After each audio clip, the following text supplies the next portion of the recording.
Yang pertama harus mengenal huruf karena kebanyakan mereka kurang tahu huruf. Jadi kita setiap malam, setiap hari kita ajak siswa untuk belajar di rumah. Kemudian kita buat bimbel. Setelah itu kita ajari mengeja kata dan memberantas buta huruf. Karena di sana kebanyakan bapak kelas 1, 2, 3, 4, 5, 6 masih hanya beberapa orang saja yang bisa baca. Makanya kalau kita masukkan ke dalam buku, mereka tidak bisa mengerti yang di dalam buku.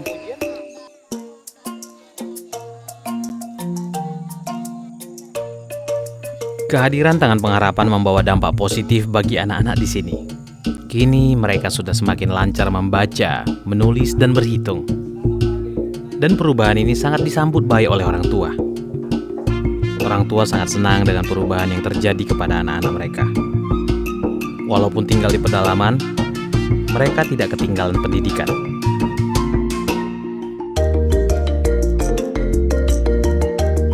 Tangan Pengharapan telah mengirimkan guru-guru yang berkompeten, sabar, dan kreatif, membuat anak-anak begitu bersemangat dalam belajar. Seperti rasa dihargai, guru itu lebih dari artis. Seperti presiden lah, kita datang seperti presiden, langsung datang berbondong-bondong orang, kita disambut. Dan walaupun mereka tidak kenal, mereka panggilnya Pak Guru. Padahal sebelum kita perkenalkan diri kita guru di sana, tapi mereka udah menganggap kita sebagai guru mereka yang membimbing mereka. Setiap kita berjalan pasti ada di belakang murid, di depan murid, di samping murid. Pak Guru, Pak Guru, Pak Guru. Saya sangat senang gitu. Padahal dulu waktu PPL, walaupun kita berpapasan dengan murid, terkadang mereka tidak mau mengikuti kita, menegur kita. Makanya saya sangat salut untuk tinggal dan mengajar di sini. Orang itu selalu menanyakan, ada piring kotor kah Pak Guru? Itu selalu anak-anak. Kemudian kalau masyarakatnya, orang itu menanya kayu bakar. Masih adakah kayu bakar kalian Pak Guru? Itu selalu ditanyakan. Kami menjawab tidak ada. Kemudian langsung orang itu hantar daging, ikan, kayu, kemudian sayur berlimpah. Semua berlimpah. Makanan-makanan yang mudah didapatkan itu dikasih, bukan hanya sedikit, tapi langsung banyak-banyak. Kedekatan guru dan anak pun terjalin dengan baik. Jujur, saya betah. Anak-anak juga mendapatkan makanan tambahan bergizi, yaitu segelas susu dan biskuit yang dapat dinikmati sepulang sekolah.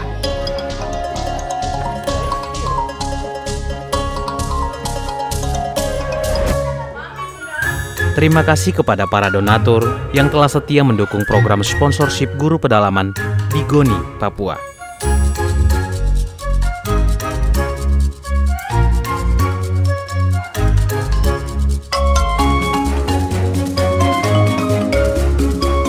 Bersama-sama kita mewujudkan harapan dan mimpi anak-anak di pedalaman Indonesia. Helping people live a better life.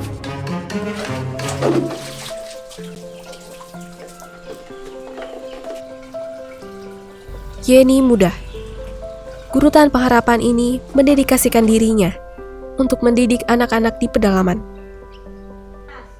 Keberhasilannya merintis pendidikan di pedalaman Mentawai membawa pengalaman yang cukup berkesan untuk dirinya. Nama saya Yeni Mudah. Saya adalah guru pedalaman yang ditempatkan di Senter Tua Pene, tepatnya di wilayah Timur Tengah Selatan, NTT. Pertama kali saya ke sana, saya sih melihat bahwa masyarakat di Tua Pene itu masih belum mengerti tentang pentingnya pendidikan. Tuh, mereka masih memakai pemikiran kuno gitu, bahwa pendidikan itu bukan sesuatu hal yang penting buat anak. Yang penting anak itu dia harus membantu orang tua di rumah. Jadi pendidikan bukanlah sesuatu hal yang wajib yang harus anak itu jalani dalam proses-prosesnya berkembang menjadi dewasa. Waktu pertama kali saya datang, saya sih senang sekali. Responnya mereka kepada dengan kehadiran saya cukup baik gitu. Artinya mereka kayak memiliki semangat yang lebih untuk datang belajar. Karena adanya pandemi COVID-19 yang sedang terjadi di Indonesia, kini kegiatan belajar mengajar harus diliburkan. Pemerintah sudah menghimbau masyarakat untuk melakukan kegiatan belajar mengajar di rumah demi mengurangi penularan COVID-19 ini. Guru Tangan Pengharapan tidak menyerah dan tetap berjuang dari rumah ke rumah untuk mengajar anak-anak. Sekarang saya dalam perjalanan menuju rumahnya Husni, salah satu anak PAUD di Tua Pene, dan jarak dari sekolah ke rumahnya Husni kira-kira 3 kilo, dan kami masih ada di jalan umum, dan kemudian kami akan masuk jalan setapak.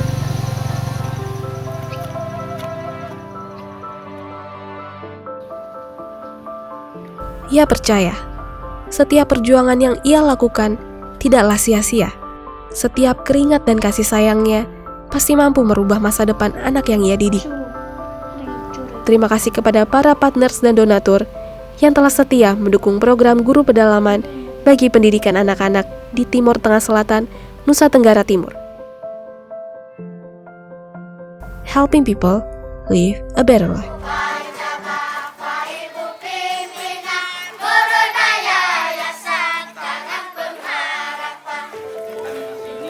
Saat ini kami sudah ada di Desa Hilimwasi, persis di pedalaman Nias Selatan.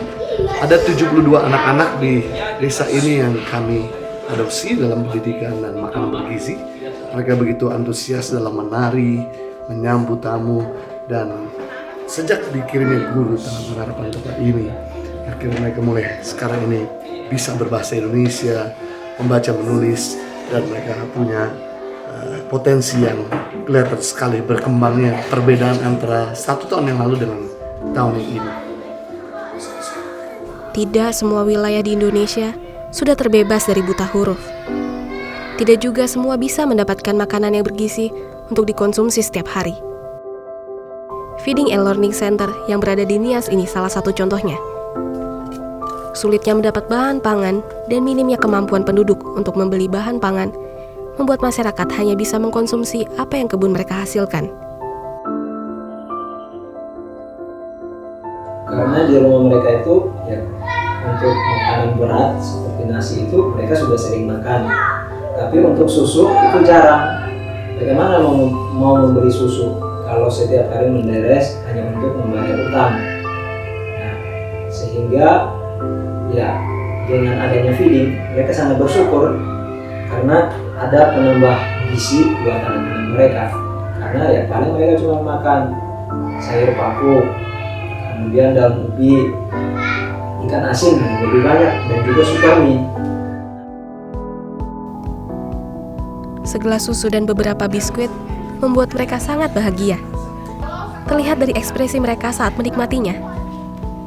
Mereka mendapatkan makanan tambahan bergizi seusai belajar. Dengan adanya makanan tambahan bergizi ini, dapat membantu asupan gizi bagi anak-anak agar bisa lebih cepat memahami pelajaran yang telah disampaikan oleh guru. Sekarang, anak-anak sudah mulai mengenal huruf, membaca, menulis, dan berhitung. Setulus hati mengucapkan banyak-banyak terima kasih kepada friends and partner Tangan Pengharapan yang sudah membantu kami untuk bisa menyalurkan berkat Bapak Ibu kepada anak-anak di seluruh tanah air Indonesia. Saya bersama anak-anak selalu berdoa agar Tuhan melipat gandakan setiap benih yang kita tabur bagi masa depan mereka. Terima kasih kepada para partners dan donatur yang telah mensupport pemberian biskuit kepada anak-anak yang berada di Nias Selatan. Ekspresi mereka menunjukkan betapa bersyukurnya bisa mendapatkan makanan bergizi. Helping people live a better life. Daily Devotion akan tayang setiap hari Senin hingga Jumat, jam 6 pagi waktu Indonesia Barat di YouTube Henny Kristianus dan jam 7 pagi waktu Indonesia Barat di YouTube Yohanes Kristianus. Saksikan tayangan Journey Tangan Pengharapan setiap hari Jumat jam 7 malam waktu Indonesia Barat di YouTube Tangan Pengharapan Henny Kristianus dan di live Instagram Henny Kristianus. Pelayanan doa dan konseling, atau jika Anda memiliki doa yang terjawab, Anda dapat mengirimkan permohonan doa konseling atau kesaksian atas jawaban doa Anda melalui nomor WA 0811 977 7745 atau email impactcommunity.id@gmail.com.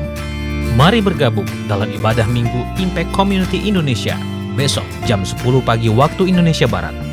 Ibadah online Impact Community Indonesia hari Sabtu depan pukul 18 waktu Indonesia Barat dan hari Minggu pukul 10 pagi waktu Indonesia Barat.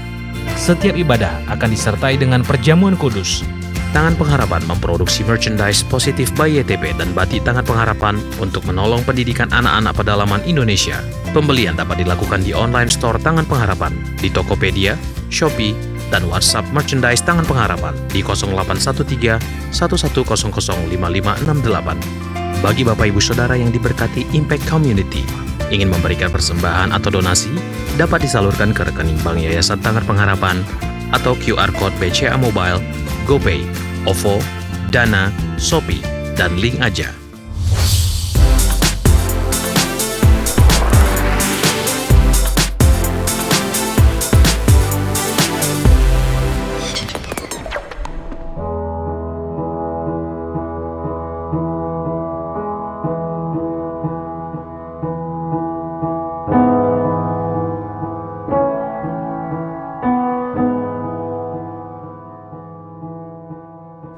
Beda mah kayaknya udah sulit ya. Kayaknya 20, 15 satu hari. Ini justru ini selama corona ini sulit, banyak ya sembako kayak gini. Iya. Kadang-kadang Indomie, beras gitu. Tapi setelah selesai Idul Fitri itu sulit sekali, udah jarang sembako. Pasti ada yang kadang juga jong sampai pagi. Ini saya, ya ini kan karena udah ganti hari masih nol. Rabu tadi saya dari jam 2 siang sampai jam 12 malam belum ada yang masuk. Ya mungkin kalau teman-teman ada juga ya, mungkin 1-2 ada yang masuk. Kalau mau nunggu di sini, mau muter. Masalah dapat banyak kan rezeki juga. Ya, coba kalau di rumah tentu dapat nasi. Disinilah kita setiap hari menghadapi tantangan dan terus maju. Dukunglah setiap saudara kita yang membutuhkan. Bersama-sama kita akan melihat hari yang lebih baik. Jadi tetaplah kuat Indonesia.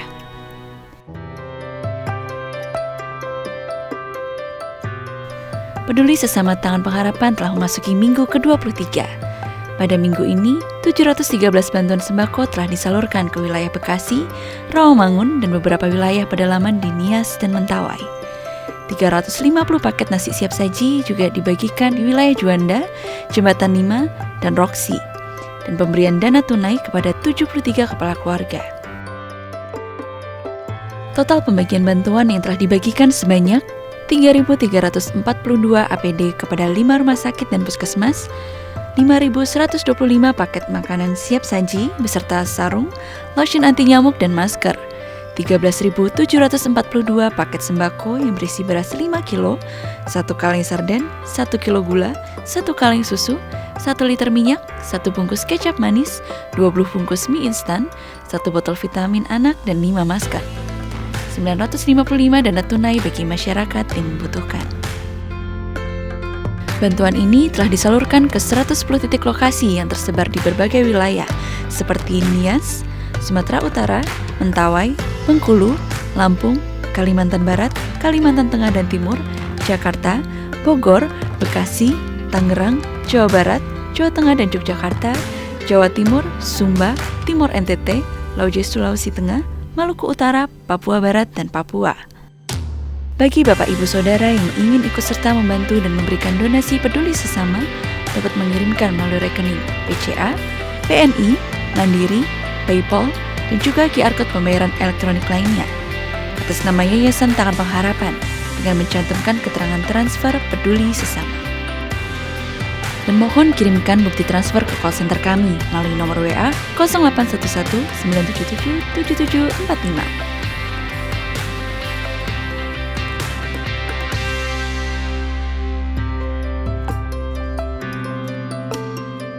Terima kasih kepada para donatur yang membantu mereka yang membutuhkan melalui pertolongan Yayasan Tangan Pengharapan.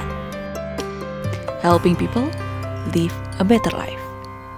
Salam damai sejahtera buat kita semua. Suatu kehormatan kembali boleh menyambut Bapak Ibu di ibadah weekend service Impact Community Indonesia.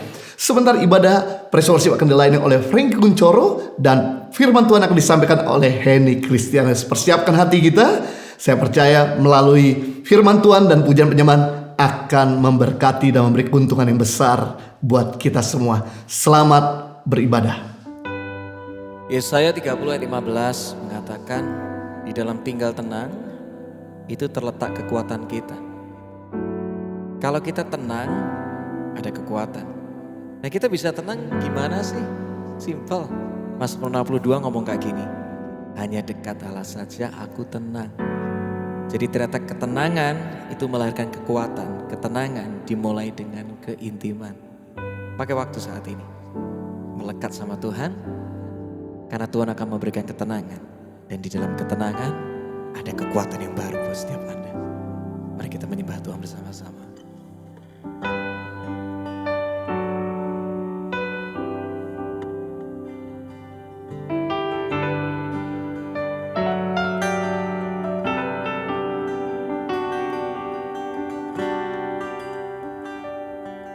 Dalam tinggal tenang, ku dapat kekuatan. Dalam percaya penuh, ku dapat kekuatan.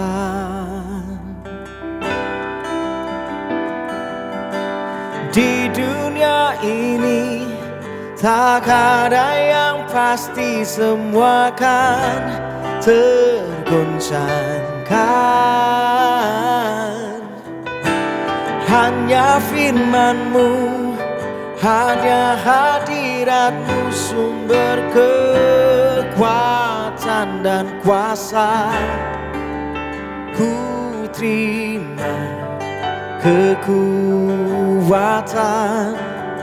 ku terima ketenangan, kuasa firman-Mu, hadirat-Mu, alirkan kehidupan. Ku kan bergerak maju, hadapi semua lawanku. Kuasa firman-Mu, hadirat-Mu yang hidup dalamku.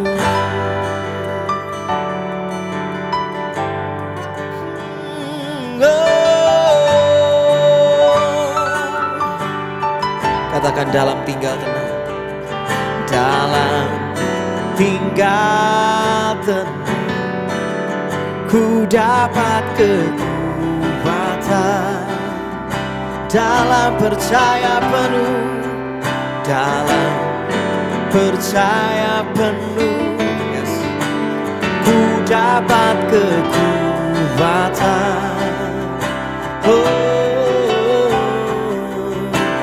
Di dunia ini tak ada yang pasti, semua kan tergoncangkan.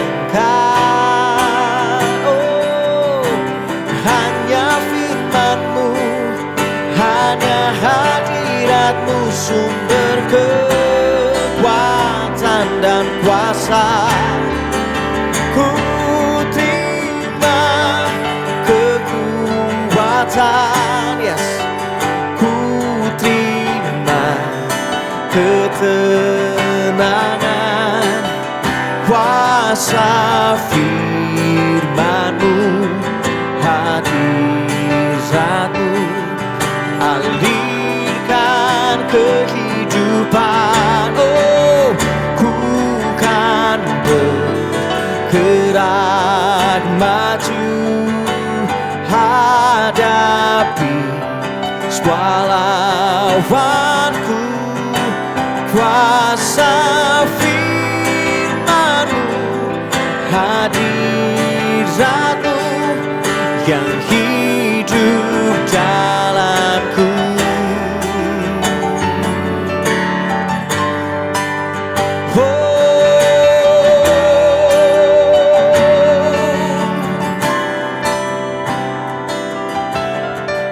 Bersama-sama. Ku terima kekuatan, katakan ku terima ketenangan, kuasa firman-Mu, hadirat hadiratmu, alirkan kehidupan. Oh, ku kan bergerak maju hadapi semua lawanku. Kuasa firman-Mu, hadirat-Mu yang hidup. Ku terima kekuatan. Katakan, ku terima ketenangan. Kuasa firman-Mu, hadirat-Mu, alirkan kehidupan. Yes, ku kan bergerak maju hadapi semua lawanku. Kuasa firman-Mu, hadirat-Mu yang hidup dalamku. Kuasa firman-Mu, hadirat-Mu yang hidup dalamku. Kuasa firman-Mu, hadirat-Mu yang hidup dalamku.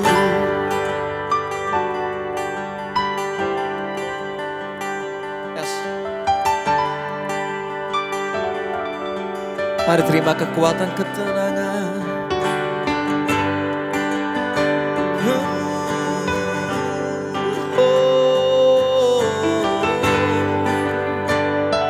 Sekali lagi mari katakan bersama-sama. Ku terima kekuatan. Katakan, ku terima ketenangan. Kuasa firman-Mu, hadirat-Mu, alirkan kehidupan. Ku kan bergerak maju hadapi semua lawanku. Kuasa firman-Mu, hadirat-Mu yang hidup dalamku. Kuasa firman-Mu, hadirat-Mu yang hidup dalamku.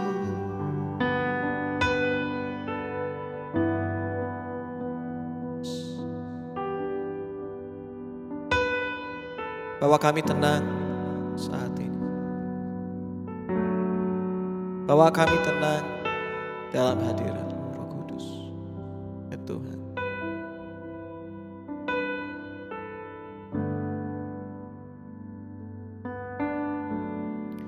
Ku ingin selalu bersekutu denganmu, menikmati hadirat-Mu. Biarkan Roh-Mu tinggal dalam hidupku. Sungguh indah bersamamu. Ku ingin selalu bersekutu denganmu, menikmati hadirat-Mu. Biarkan Roh-Mu tinggal dalam hidupku. Sungguh indah bersamamu, sungguh indah bersamamu, sungguh indah bersamamu. Sungguh indah bersamamu, sungguh indah bersamamu.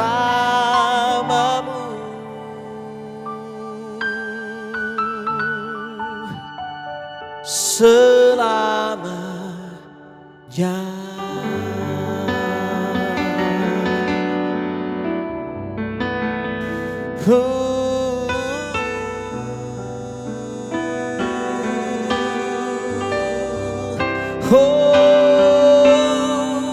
Indah bersamamu.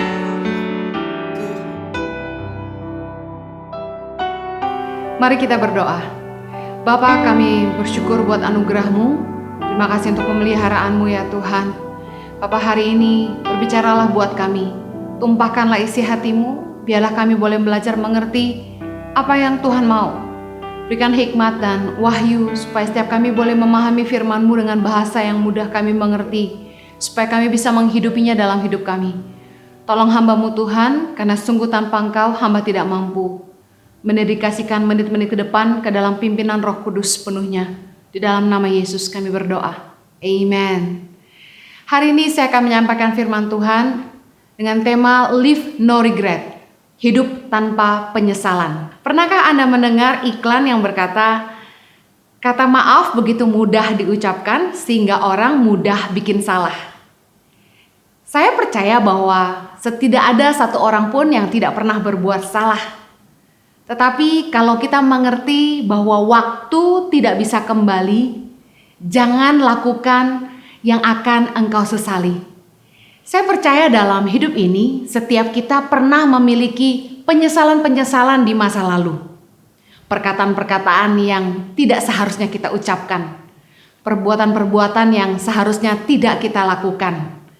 Keputusan-keputusan yang seharusnya tidak kita buat. Siksaan batin bagi banyak orang adalah penyesalan-penyesalan masa lalu yang tidak bisa ditarik kembali dan tidak bisa diperbaiki. Kita juga mungkin punya kekhawatiran-kekhawatiran akan taburan-taburan kita di masa lalu. Tapi saya ingin mengingatkan kepada kita semua untuk jangan merasa tertuduh karena masa lalu. Keputusan kita hari ini yang akan menentukan masa depan kita nanti. Kita tidak bisa mengubah di mana kita berdiri hari ini. Tapi kita dapat menentukan kemana kita mau pergi. Kita tidak bisa mengubah masa lalu kita. Tapi kita bisa memutuskan kita mau membawa hidup kita kemana hari ini. Jangan tinggal dalam kenangan masa lalu. Karena orang yang hidup di masa lalu tidak akan maju. Kesalahan kita di masa lalu hanya boleh menjadi pelajaran yang berharga. Apa yang harus kita lakukan sekarang? Anda yang mungkin masih merasa tertuduh ataupun masih jatuh bangun karena dosa di masa lalu, mari minta ampun sama Tuhan. Dan yang paling penting, ampuni diri Anda sendiri. Seperti Tuhan tidak pernah menyerah dengan kita. Jangan putus asa dan jangan menyerah pada dirimu sendiri. Ada pesan Yesus yang Yesus sampaikan beberapa kali, yaitu jangan berbuat dosa lagi.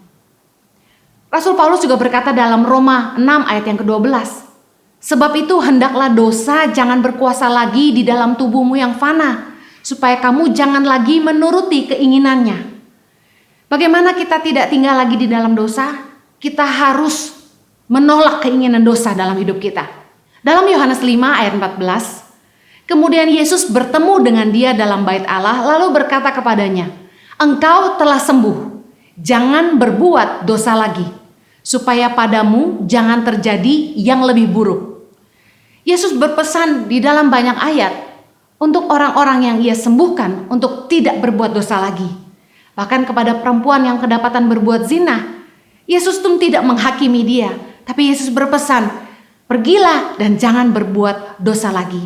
Kita harus minta ampun sama Tuhan, mengampuni diri kita sendiri, tapi satu hal yang paling penting, kita tidak boleh berbuat dosa lagi. Ada sebuah istilah, YOLO, you only live once, Anda hanya hidup satu kali. Menjadi alasan bagi banyak orang untuk hidup sembarangan. Mereka berkata, hidup cuma sekali, nikmati saja, lakukan yang kamu bisa. Justru kenapa kita nggak berpikir yang sebaliknya? Yes, justru hidup hanya satu kali. Jangan sampai ada yang kita sesali. Saya percaya bahwa orang yang menghargai pengorbanan Kristus bukanlah orang-orang yang selalu tidak pernah lupa merayakan Paskah. Tapi orang-orang yang menghargai pengorbanan Kristus itu adalah dia menghargai kasih karunia-Nya dengan tidak hidup sembarangan. 1 Petrus 4 ayat yang pertama berkata, "Jadi karena Kristus telah menderita penderitaan badani, kamu pun harus juga mempersenjatai dirimu dengan pikiran yang demikian. Karena barang siapa telah menderita penderitaan badani, ia telah berhenti berbuat dosa. Supaya waktu yang sisa jangan kamu pergunakan menurut keinginan manusia, tetapi menurut kehendak Allah." Kita yang hari ini telah dipulihkan sama Tuhan, kita harus sadar bahwa kita diberikan kesempatan yang baru sama Tuhan untuk memperbaiki kesalahan-kesalahan kita di masa lalu dan memulai hidup yang baru. Harusnya kita adalah orang-orang yang menghargai pengorbanan Kristus, menghargai kasih karunia-Nya, dan bukan mempermainkan kebaikan-Nya. Kita harus mulai belajar berpikir bukan lagi apa yang kita mau, tetapi apa yang Tuhan mau atas hidup kita. Hidup ini bukan tentang apa yang kita mau. Matius 16 ayat 24. Yesus berkata kepada murid-muridnya, "Setiap orang yang mau mengikut aku, ia harus menyangkal dirinya, memikul salibnya, dan mengikut aku." Bagaimana belajar menyangkal diri dan pikul salib? Yaitu dengan belajar meletakkan kepentingan Bapa di atas kepentingan kita. Menyangkal diri, bukan apa yang kita mau, tapi apa yang jadi kehendak Bapa bagi kita. Pikul salib, banyak hal yang mungkin kebenaran dan kehendak Bapa dalam hidup kita bukan seperti yang kita mau, tapi itu merupakan salib yang harus kita pikul dalam hidup kita. Hidup ini bukan tentang terserah gue. Saya belajar keteladanan dari penyangkalan diri Kristus dalam Matius 26 ayat 39. Anda masih ingat ketika Yesus berdoa di Taman Getsemani 3 kali sebelum dia disalibkan? Yesus sangat ketakutan. Dan ketika dia berdoa 3 kali Yesus mengulang, "Ya Bapakku, jikalau sekiranya mungkin, biarlah cawan ini lalu daripadaku. Tetapi janganlah seperti yang ku kehendaki, melainkan seperti yang Engkau kehendaki." Dalam hidup kita mungkin banyak pengharapan, keinginan, kerinduan, mimpi yang kita bawa dalam doa kita. Tetapi jangan lupa untuk mengakhiri setiap doa permohonan kita dengan kata-kata ini. "Biarlah bukan apa yang aku kehendaki, tetapi seperti yang Engkau kehendaki." Belajar meletakkan kehendak Bapa adalah yang terbaik bagi kita. Mempercayai bahwa rencana Tuhan adalah yang terbaik. Kadang kita tidak sadar bahwa apa yang kita minta belum tentu yang terbaik bagi kita. Saya dan Jojo belajar bahwa ketika kami ingin hidup dalam kehendak Tuhan, kami harus menyangkal daging kami. Dan kami harus mulai mengambil keputusan untuk memikul salib, yaitu sebuah tanggung jawab untuk memulai sebuah pelayanan yang sama sekali tidak menguntungkan kami secara pribadi. Bahkan 14 tahun kami merintis Yayasan Tangan Pengharapan. Kami sangat kelelahan. Kami banyak menghabiskan waktu di luar rumah, meninggalkan keluarga. Bahkan setiap bulan kami harus menanggung beban karena harus menanggung biaya yang tidak sedikit untuk mendanai Yayasan Tangan Pengharapan. Tapi kami menyerahkan semua kehendak Tuhan yang terjadi dalam hidup kami. Bukan apa yang kami mau, tapi apa yang Dia mau. Mari belajar menyangkal diri. Ketika kita belajar menyangkal diri, bukannya kita tidak mampu, tetapi kita tidak mau. Ketika orang berbuat jahat sama kita, bukannya kita tidak mampu membalas, tapi kita tidak mau membalas. Belajar menyangkal diri adalah belajar mengikuti kebenaran, bukan kata hati. Kita membalas orang yang jahat sama kita dengan kebaikan karena kita tahu Roma 12 ayat 17 berkata, "Janganlah membalas kejahatan dengan kejahatan. Lakukanlah apa yang baik bagi semua orang." Bukannya kita tidak bisa membalas orang yang jahat sama kita. Tapi karena kita tidak mau, Kita memilih untuk mengampuni semua orang yang bersalah kepada kita, karena demikianlah firman Tuhan berkata. Belajar menyangkal diri untuk hidup dalam kebenaran itu tidak mudah. Tapi kita harus belajar untuk tunduk kepada kehendak Bapa. Kita bukannya tidak bisa berbuat dosa, tapi kita tidak mau jatuh dalam dosa. Kita tidak mencuri bukan karena kita tidak punya kesempatan, tetapi karena kita memilih untuk berintegritas dan hidup jujur dan bisa bertanggung jawab. Kita tidak selingkuh bukan karena tidak ada yang mau, tapi kita memilih untuk menguasai diri karena kita tahu bahwa itu keliru. Jalan hidup tidak selalu mudah, pernikahan tidak seindah kisah Cinderella. Kita bukan tidak tahu kebenaran, tapi kadang kita membutakan mata hati kita sendiri dan memilih mencari kebahagiaan kita dengan pilihan-pilihan yang salah. Kalau kita ingin hidup dalam kebenaran dan menyangkal daging kita harus ingat bahwa Tuhan membenci perceraian. Markus 10 ayat 9 berkata, karena itu apa yang telah dipersatukan Allah tidak boleh diceraikan manusia. Malaki 2 ayat 16 berkata, sebab aku membenci perceraian firman Tuhan Allah Israel. Juga orang yang menutupi pakaiannya dengan kekerasan firman Tuhan semesta alam. Maka jagalah dirimu dan janganlah berkhianat. Tentu banyak sekali tantangan dalam pernikahan.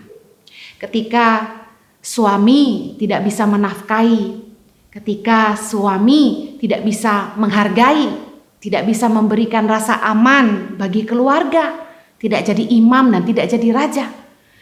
Pasti sebagai istri ketika bertemu dengan orang lain di luar sana yang lebih baik, lebih perhatian, lebih mengerti, Anda akan mudah tergoda. Demikian juga sebaliknya dengan suami-suami yang mungkin di rumah istri tidak mau mengerti, selalu menuntut, selalu mengajak ribut. Pasti tidak ada kedamaian, tidak ada rasa nyaman. Dan ketika Anda di luar sana, Anda mungkin bertemu dengan orang-orang yang sangat menggoda hati Anda. Tapi dengar baik, kalau kita ingin menyangkal diri, belajar memikul salib, belajar menyangkal diri kita demi hidup dalam kebenaran, kita harus ingat baik bahwa Tuhan membenci perceraian. Firman Tuhan berkata, jagalah dirimu dan janganlah berkhianat. 1 Petrus 4 ayat yang ketiga berkata, sebab telah cukup banyak waktu kamu pergunakan untuk melakukan kehendak orang-orang yang tidak mengenal Allah. Kamu telah hidup dalam rupa-rupa hawa nafsu, keinginan, kemabukan, pesta pora, perjamuan minum, dan penyembahan berhala yang terlarang. Ketika kita bertemu dengan teman-teman lama, ketika kita duduk dengan teman-teman yang mungkin tidak seiman, teman-teman lama yang mungkin belum hidup dalam kebenaran, mereka masih hidup dalam rupa-rupa hawa nafsu, keinginan, kemabukan. Firman Tuhan berpesan, jangan lagi hidup menurut keinginan orang-orang yang tidak mengenal Allah. Jangan lagi menginginkan kehidupan yang lama. Ada orang-orang yang menjadi lelah untuk hidup dalam kebenaran karena merasa ikut Tuhan banyak aturan. Tapi dengar baik, sebenarnya Kristus telah memerdekakan kita dari cara-cara hidup kita yang lama. Justru orang-orang yang masih hidup dalam hawa nafsu, mereka diperbudak bukannya merdeka. Anda telah dimerdekakan, Anda dan saya bisa punya keputusan untuk tidak hidup sembarangan. Hiduplah dengan penuh tanggung jawab. Kenapa? 1 Petrus 4 ayat 4 berkata, sebab itu mereka heran bahwa kamu tidak turut mencemplungkan diri bersama-sama mereka di dalam kubangan ketidaksenonohan yang sama, dan mereka memfitnah kamu. Ayat yang kelima, tetapi mereka harus memberi pertanggungan jawab kepada Dia yang telah siap sedia menghakimi orang yang hidup dan yang mati. Ingat baik, setiap kita harus hidup dengan penuh tanggung jawab. Karena suatu hari nanti kita harus mempertanggungjawabkan hidup kita kepada Sang Pencipta. Suatu hari nanti ketika kita ketemu dengan Bapa di sorga, ada sebuah pertanggungan jawab yang harus kita berikan. Galatia 6 ayat yang ke-7 berkata, jangan sesat, Allah tidak membiarkan dirinya dipermainkan, karena apa yang ditabur orang itu juga yang akan dituainya. Tahukah Anda bahwa ada hal-hal yang harus kita pertanggungjawabkan ketika kita bertemu dengan Bapa di sorga? Salah satunya adalah perkataan kita. Saya yakin banyak perkataan-perkataan yang kita sesali, yang pernah kita ucapkan di masa lalu. Matius 12 ayat 36 dan 37 berkata begini, tetapi aku berkata kepadamu, setiap kata sia-sia yang diucapkan orang harus dipertanggungjawabkannya pada hari penghakiman. Karena menurut ucapanmu engkau akan dibenarkan, dan menurut ucapanmu pula engkau akan dihukum. Banyak orang yang berkata, maaf Kak, lidah saya tidak bertulang. Tapi justru kalau kita tahu lidah kita tidak bertulang, kita seharusnya tidak boleh ngomong sembarangan. Tahukah Anda bahwa firman Tuhan berkata, suatu hari nanti ketika kita menghadapi tahta penghakiman Tuhan, setiap kata sia-sia yang kita ucapkan kepada orang, harus kita pertanggungjawabkan di hadapan Dia. Kalau kita ingat ini, saya yakin kita tidak akan ngomong sembarangan. Satu hari nanti kita harus mempertanggungjawabkan setiap perkataan kita. Dan suatu hari nanti kita juga harus mempertanggungjawabkan semua yang Tuhan titipkan. 1 Timotius 6 ayat 17-19 berkata begini, peringatkanlah kepada orang-orang kaya di dunia ini agar mereka jangan tinggi hati dan jangan berharap pada sesuatu yang tak tentu seperti kekayaan, melainkan pada Allah yang dalam kekayaannya memberikan kepada kita segala sesuatu untuk dinikmati. Ayat 18, peringatkanlah agar mereka itu berbuat baik, menjadi kaya dalam kebajikan, suka memberi dan membagi, dan dengan demikian mengumpulkan suatu harta sebagai dasar yang baik bagi dirinya di waktu yang akan datang untuk mencapai hidup yang sebenarnya. Suatu hari nanti kita harus mempertanggungjawabkan kepada Tuhan atas semua yang Tuhan titipkan dalam hidup kita. Keluarga kita, anak-anak kita, harta kita. Firman Tuhan juga berkata, orang yang dipercaya banyak akan dituntut lebih banyak. Jadi saya ingin mengingatkan kepada Anda yang hidup berkelimpahan dan diberkati di bumi. Ketahuilah bahwa Anda punya tanggung jawab yang jauh lebih besar daripada yang punya sedikit. Firman Tuhan berkata, rajin-rajinlah berbuat baik, kayalah dalam kebajikan, suka memberi dan membagi. Karena itulah yang akan menjadi dasar untuk hidupmu di masa yang akan datang. Sadarilah oleh firman Tuhan ini, bahwa hidup kita di bumi hanya sementara. Tidak ada yang kita bisa bawa mati. Hidup kita yang sesungguhnya ada bersama dengan Bapa di sorga nanti. Apa yang akan kita tuai suatu hari nanti, tergantung dari apa yang kita tabur di bumi. Kalau waktu tidak bisa kembali, jangan lakukan yang akan kita sesali. Jangan hidup sembarangan. Hiduplah dengan penuh tanggung jawab terhadap semua yang Tuhan percayakan dalam hidup kita. Saya percaya kalau kita berhati-hati, mengambil keputusan, baik-baik bertindak, menjaga diri kita sesuai dengan kebenaran firman, dan menjaga perkataan kita. Karena perkataan yang kita lepaskan tidak bisa kita tarik kembali.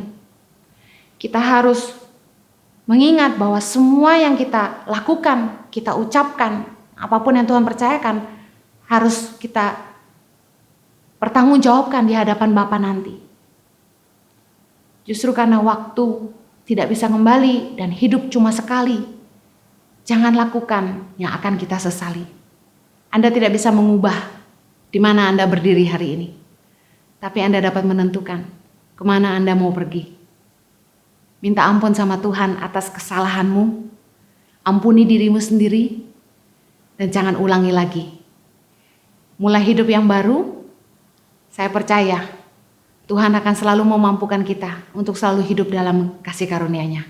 Tuhan memberkati. Mari kita berdoa. Kiranya anugerah-Mu menolong kami Tuhan, supaya kami tidak lagi mengulangi kesalahan-kesalahan kami di masa lalu. Supaya kami tidak lagi hidup dalam penyesalan. Tolong kami untuk hidup tanpa penyesalan. Apapun yang akan kami wariskan buat anak-anak kami nanti, hanya nama baik, iman, dan takut akan Tuhan. Biarlah apapun yang kami perbuat, keputusan yang kami ambil, setiap perkataan kami, Tuhan berjaga-jagalah atas pintu gerbang mulut kami, supaya kami dijauhkan dari mengambil keputusan yang keliru dan mengatakan hal-hal yang sia-sia. Karena kami tahu suatu hari nanti kami harus mempertanggungjawabkannya kepada Bapa di sorga. Jatuhkanlah hikmat-Mu dalam hati kami. Biarlah pertimbangan hati kami selalu kebenaran firman-Mu dan takut akan Engkau. Berkati anak-anak-Mu Tuhan, kiranya kasih karunia-Mu memampukan kami. Di dalam nama Yesus kami berdoa. Amen. Saya percaya pasti kita sudah diberkati lewat firman Tuhan yang disampaikan oleh Henny Kristianus, hidup tanpa penyesalan. Kalau waktu tidak bisa kembali, jangan lakukan yang kau sesali. Jangan hidup sembarangan, hiduplah dengan penuh tanggung jawab dengan semua yang Tuhan percayakan dalam hidup kita. Live no regret. Luar biasa. Kita bersama-sama mari kita satu hati untuk berdoa bagi saudara-saudara kita yang membutuhkan doa-doa. Saya percaya kita bersama-sama dengan satu hati Tuhan akan bekerja menjawab setiap pergumulan mereka yang telah masuk dalam impact community. Saat ini Bapak kami berdoa buat kesembuhan dari kista di daun telinga. Kami juga berdoa buat pertobatan anak yang terlibat narkoba. Kami berdoa buat pemulihan perkawinan. Kami juga berdoa buat keberhasilan penjualan ruko dan rumah. Kami juga berdoa buat pekerjaan yang baru. Kami juga berdoa buat kelancaran proses operasi. Setiap pergumulan mereka kami minta Tuhan bekerja. Tuhan memberikan kekuatan dalam pergumulan yang mereka hadapi. Tuhan beri hikmat sehingga Tuhan pasti akan memberikan jalan keluar pada waktunya. Karena pencobaan-pencobaan mereka hadapi tidak pernah melebihi kekuatan mereka. Tuhan akan memberikan kekuatan dan jalan keluar. Itu sebabnya sembuhkan yang sakit, kuatkan yang lemah, berikan pengharapan buat mereka yang sedang putus pengharapan, dan berikan jawaban bahwa mereka membutuhkan jawaban dari Tuhan. Demi nama Yesus. Saat ini kami juga berdoa buat bangsa dan negara kami, Indonesia. Kami percaya bahwa Tuhan ada di negeri kami. Tuhan ada di Indonesia. Indonesia ada dalam hatimu, ada dalam agendamu, ada dalam rencanamu. Kami berdoa biar Tuhan memberikan hikmat buat para pemimpin kami, supaya mereka boleh bahu-membahu dari mulai jajaran paling atas hingga paling bawah untuk bisa terus membersihkan dari atmosfer COVID-19. Berikan kesehatan buat segenap masyarakat yang ada di bangsa Indonesia, dan berikan kepada mereka hati untuk bisa mengikuti protokol kesehatan. Juga kami berdoa buat setiap garda depan yang bekerja giat, tim medis menolong para pasien COVID-19, supaya mereka dilindungi dari penularan COVID-19, dan juga berikan pada mereka sukacita dan melayani para pasien, dan berikan pada mereka juga perlindungan yang sempurna. Terima kasih Bapak juga buat setiap donatur yang telah memberikan persembahan dan donasi kepada Tangan Pengharapan dan Impact Community. Kami berdoa setiap benih yang mereka tabur, Tuhan bisa lipat gandakan, bukan cuma 30, 60, bahkan 100 lipat kali ganda. Kepada orang yang menabur, mereka akan menuai. Juga Tuhan tolong dalam setiap pekerjaan mereka yang semakin berkembang, bisnis mereka yang semakin lancar, kesehatan mereka yang semakin prima, bahkan mereka punya pergumulan yang Tuhan boleh berikan kekuatan dan jawaban doa. Bahkan buat mereka yang sedang menghadapi tantangan pun Tuhan boleh bekerja dalam segala situasi. Di dalam nama Yesus kami menyerahkan mereka ke dalam tangan Tuhan. Mari kita angkat dua tangan kita dan pandang wajah Bapa di surga. Kiranya Tuhan memberkati engkau berlimpah-limpah, memperluas daerahmu ke kanan kiri, dan mengangkat karirmu tinggi-tinggi. Kiranya Tuhan melindungi engkau dari segala malapetaka, sakit, penyakit, dan mara bahaya. Dan kiranya berkat yang ada di bawah bumi, muka bumi, bahkan di atas bumi ini tercurah melimpah-limpah dalam hidupmu, sehingga hidupmu bukan sekedar diberkati tapi jadi berkat buat banyak orang. Hamba materaikan dengan firman kasih karuniamu di dalam nama Tuhan Yesus Kristus. Kita semua sudah diberkati, sama-sama katakan amin. Terima kasih Anda telah menyaksikan ibadah Impact Community pada weekend service. Mari bergabung dalam ibadah Impact Community besok hari Minggu tanggal 2 Agustus jam 10 pagi waktu Indonesia bagian Barat. Praise and Worship akan dilakukan Frank di Kuncoro dan saya akan melayani firman Tuhan dan saya percaya bahwa kita semua pasti akan diberkati. Mari bergabung juga dalam ibadah Impact Community Sabtu depan tanggal 8 Agustus jam 6 sore waktu Indonesia bagian Barat dan hari Minggu tanggal 9 Agustus jam 10 pagi waktu Indonesia bagian Barat. Praise and Worship akan dilayani oleh Michael Panjaitan dan setiap ibadah akan disertai oleh perjamuan kudus.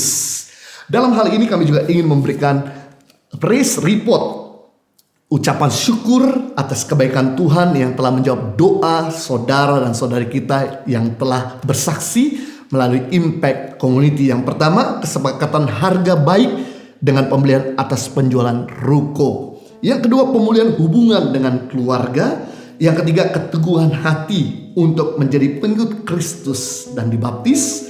Yang keempat, pertobatan dari seks bebas. Yang kelima, pembukaan usaha baru. Luar biasa, Tuhan kita Tuhan yang suka menjawab doa orang percaya. Bagi Bapak Ibu yang mendapatkan jawaban doa, jangan sungkan-sungkan untuk menghubungi Impact Community, sebab jawaban doa yang Bapak Ibu telah terima bisa memberikan kekuatan juga bagi yang lain. Dalam hal ini kami ingin memberikan laporan donasi sampai dengan minggu ke-23. APD sejumlah 3.342, makanan siap saji sejumlah 5.125, sembako sejumlah 13.742, dana tunai sejumlah 955 orang yang kita telah salurkan. Konsultasi, konseling, dan doa kita telah melayani 4.372 orang. Total masker yang kita sudah salurkan sejumlah 31.986 pieces. Seluruh hati mengucapkan banyak terima kasih atas support dan dukungan Bapak Ibu yang telah menolong mereka yang membutuhkan di masa COVID-19 ini. Bagi Bapak Ibu yang ingin memberikan persembahan dan donasi kepada Impact Community ataupun Yayasan Pengharapan, Anda bisa memberikan dan menyalurkan donasi Bapak Ibu, persembahan Bapak Ibu pada nomor rekening yang ada di layar kaca. Setulus hati mengucapkan terima kasih atas support dan dukungan Bapak Ibu. Kami berdoa bahwa setiap benih yang sudah berikan, Tuhan lipat gandakan dengan berkat tak terduga-duga. Terima kasih Anda telah menyaksikan ibadah Impact Community pada weekend service ini. Have a good weekend. Tuhan memberkati.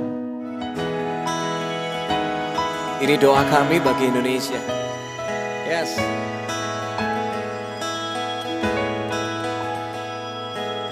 Karena ada kebangkitan yang besar, karena ada pemulihan di negeri kami, karena ada kebangkitan yang besar, yang berseru kepada Yesus diselamatkan.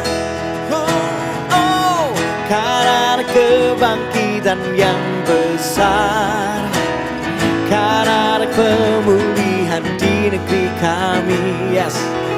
Karena ada kebangkitan yang besar, yang berseru kepada Yesus diselamatkan. Yang berseru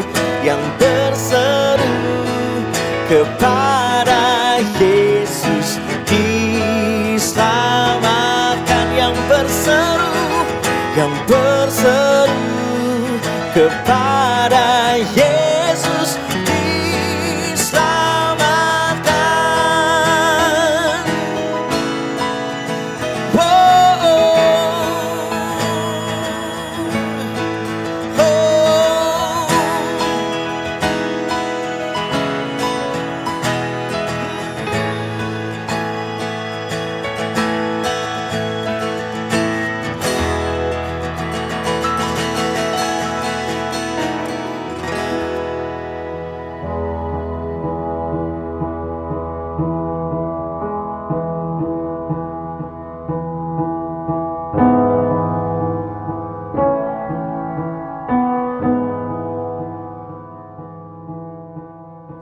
Beda mah kayaknya udah sulit ya.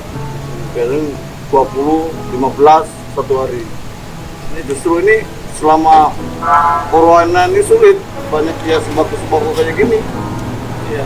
Kadang-kadang Indomie, beras gitu. Tapi setelah selesai Idul Fitri itu sulit sekali, udah jarang sembako. Pasti ada yang Kadang juga jong sampai pagi. Ini saya, ya ini kan karena udah ganti hari masih nol. Rabu tadi saya dari jam 2 siang sampai jam 12 malam belum ada yang masuk.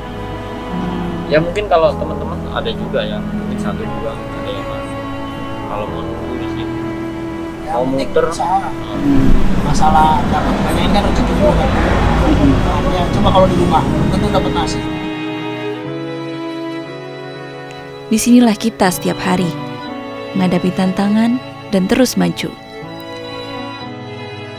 Dukunglah setiap saudara kita yang membutuhkan. Bersama-sama kita akan melihat hari yang lebih baik. Jadi tetaplah kuat, Indonesia.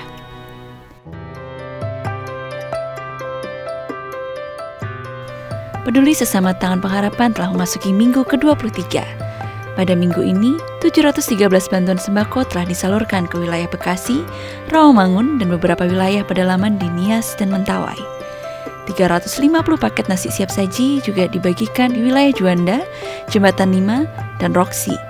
Dan pemberian dana tunai kepada 73 kepala keluarga. Total pembagian bantuan yang telah dibagikan sebanyak 3.342 APD kepada 5 rumah sakit dan puskesmas, 5.125 paket makanan siap saji beserta sarung, lotion anti nyamuk dan masker, 13.742 paket sembako yang berisi beras 5 kilo, 1 kaleng sarden, 1 kilo gula, 1 kaleng susu, 1 liter minyak, 1 bungkus kecap manis, 20 bungkus mie instan, 1 botol vitamin anak, dan 5 masker. 955 dana tunai bagi masyarakat yang membutuhkan. Bantuan ini telah disalurkan ke 110 titik lokasi yang tersebar di berbagai wilayah seperti Nias, Sumatera Utara, Mentawai, Bengkulu, Lampung, Kalimantan Barat, Kalimantan Tengah dan Timur, Jakarta, Bogor, Bekasi, Tangerang, Jawa Barat, Jawa Tengah dan Yogyakarta, Jawa Timur, Sumba, Timur NTT, Laude Sulawesi Tengah, Maluku Utara, Papua Barat, dan Papua. Bagi Bapak Ibu Saudara yang ingin ikut serta membantu dan memberikan donasi peduli sesama, dapat mengirimkan melalui rekening BCA, BNI, Mandiri, PayPal, dan juga QR Code pembayaran elektronik lainnya atas nama Yayasan Tangan Pengharapan dengan mencantumkan keterangan transfer peduli sesama. Dan mohon kirimkan bukti transfer ke call center kami melalui nomor WA 0811 977 7745.